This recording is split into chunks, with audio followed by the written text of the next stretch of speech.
What's going on, folks? It's your boy Jay on the Segway. Today's video, we are not going to be doing any riding on any Segways or any scooters. This is going to be a video more on the Skydio 2 Plus drone. So if you're not into this, then this isn't your video. But what we're going to talk about today is we're going to talk about 10 things I wish I knew about this drone. Let's get to it.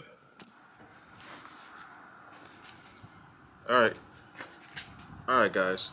So we're gonna get over the 10 things that I wish I knew about this drone. First thing, getting Skydio Care.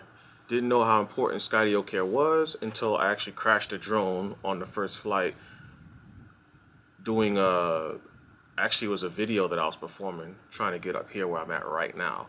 Pretty easy flight. However, these trees are naked. When these trees are naked and they don't have any leaves on them, you guys gotta take heed.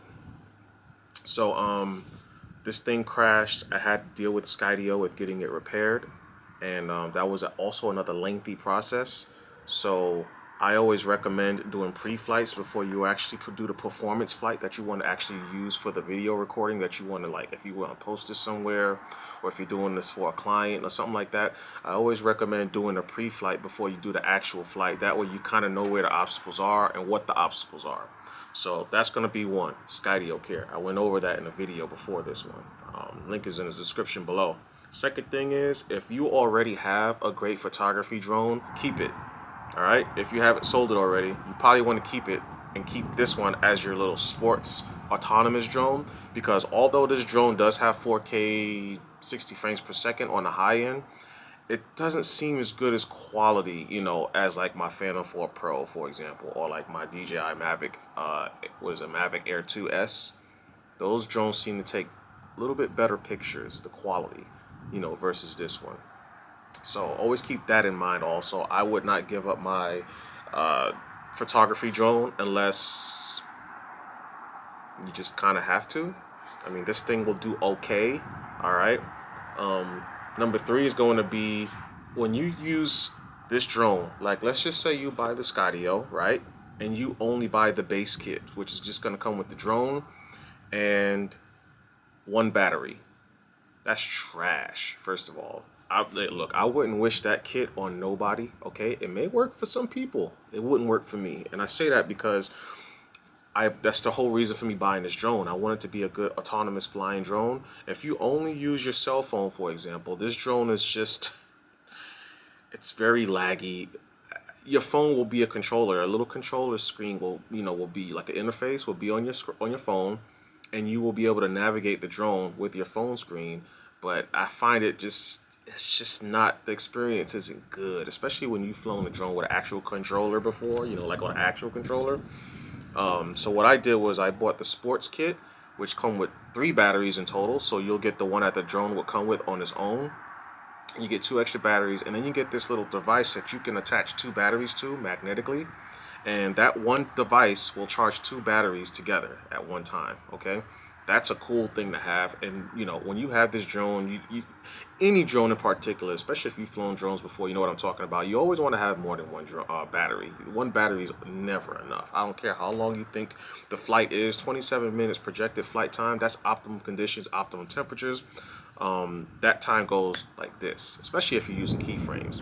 This drone seems to be optimized for iPhones. That's number 4. Okay, if you have an iPhone, you're in luck. I think the controller does have some buttons on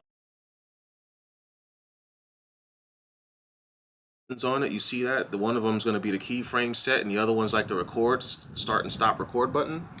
This doesn't work on my Android phone, on any of them actually. And your phone can't be too big as well. 5 is going to be that this drone will not launch. I repeat, it will not launch in darkness and in the light.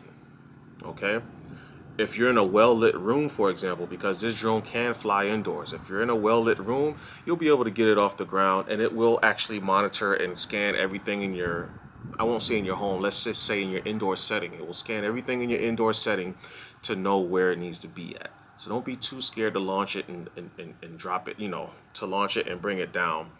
while flying indoors. It's really not recommended to fly indoors, but you can if you're good enough. I would play around with the drone a lot in the outdoor setting before I start tackling indoor settings.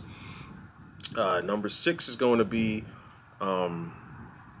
this drone is a launch or down. It's either you're in the air or you're on the ground drone. You can't, like with DJIs and Autel drones, for example, you can actually turn on the propellers and have them just kind of on while you're on the ground. That way you can kind of see if your propeller's bent, or sometimes some people like to look at the propellers while they're on to see if they're leveled, if they're crooked or anything like that. You can't do that with this drone. This drone is either on the ground and off, or it's in the air on. Okay, so that's number 6. Number 7 is these propellers are not quick release propellers. If you want to take these propellers off, there's springs inside of them. There's the screws. Once you take the screws off, you pull the screws away. There's springs inside that may pop off. You gotta be real careful. If you do have to take the propellers off, I would do it in a setting where you can easily find little small things if that's the case. Number 8 is during autonomous flight, if you need to stop the drone immediately, for example, it's going to be hard to do that. As you guys seen in the video, there was one point of this flight, of this little thing, where I was literally 2 feet. I was literally 2 feet from the starting point while doing keyframes. I pressed the very first starting point keyframe, and the drone tried to go off in the air and go to the spot that was literally 2 feet away from it. I had it about 3.5 feet off the ground and 2 feet away from where I started that first keyframe. I pressed the first keyframe on the keyframe screen and then went to go up in the air and go fly off and got lost in the trees. This time I was lucky that it didn't actually clip a tree branch and fall. But keyframes, we're gonna do that in a whole nother video. That keyframes need a video all in itself. I'm gonna tell you guys. That was like me yelling, "Stop!" Like, what are you doing, guy? Number 9. If the propellers clip anything during flight, the motors are going off. You may or may not know that already, but if this drone hits anything while it's flying, the motors are turning off and that thing is tumbling. It's going down for the fall. That kind of sucks. Number 10, the final thing that I wish I knew before I bought this drone is, while doing, that's a keyframe one. So we're just gonna keep it at 9. That number 10 is a keyframe note, but I'll mention it anyway in case you guys are just curious of what I'm gonna say. When you're doing keyframes, if you're running the keyframe back, so it's basically like recording different steps. Every point that you want the drone to be at, you press the button on the screen. It's gonna be an add button. You're gonna press the add button on your screen, and it's gonna add a waypoint.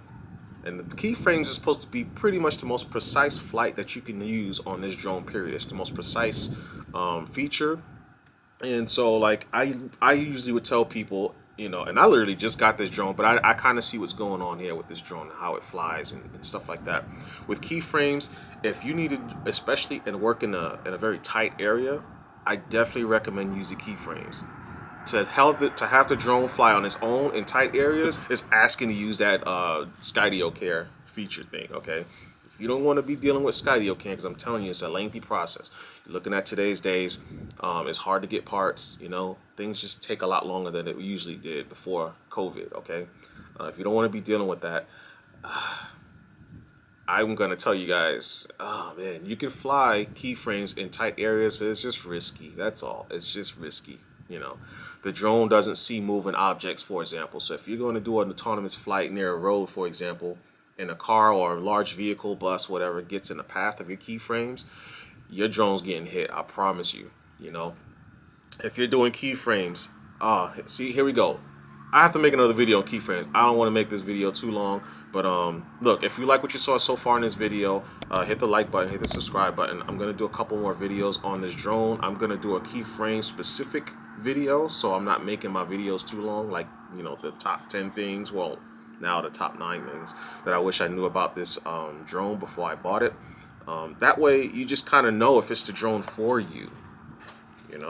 I am glad I didn't get rid of my DJI drones, but I am still very glad I got this drone. Everything is practice with this drone. Practice makes perfect. It is more of a specific type of drone. You know, they say there's different tools for different jobs.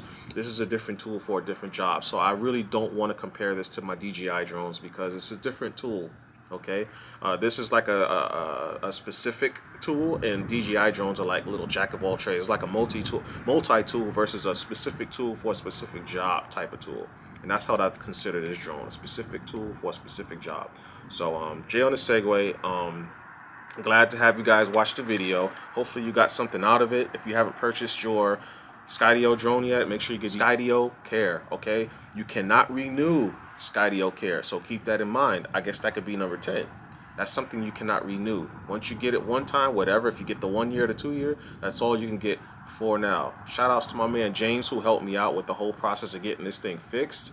If you guys do have to deal with Skydio Care and you get a guy named James, he's going to really take care of you guys. He took care of me. He actually allowed me to get Skydio Care after I purchased it, after my second flight. So Jay on the Segway. See you guys later. Peace and a bottle of hair grease.